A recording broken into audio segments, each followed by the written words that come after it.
Meron ditong floor fan mga idol. Bali ang problema nito, nagba-vibrate siya kapag umaandar to. So paandarin natin to mga idol. Ayan yung problema nyo. So yun yung problema niya mga idol.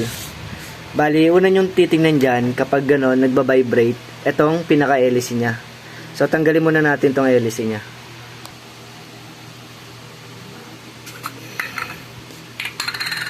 Nandito yung problema lang, nasa may hélice. So tingnan natin kung may basag. Ito nakikita nyo to mga idol.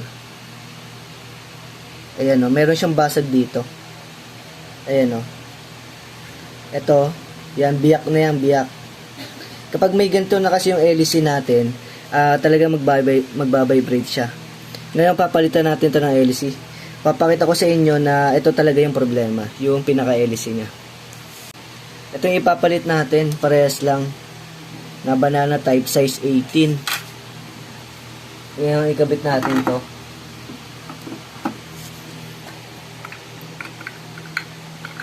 Yan. Tapos paandarin natin.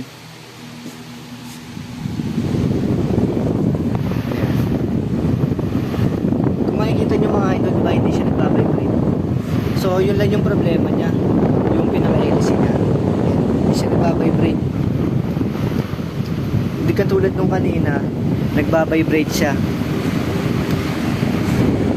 Yun lang yung problema mga idol, kapag may basag yung hélice nyo, hélice lang yung palitan nyo kapag may crack. Kapag nagbabibrate, hélice agad yung tignan nyo, kasi nandun lang yung problema.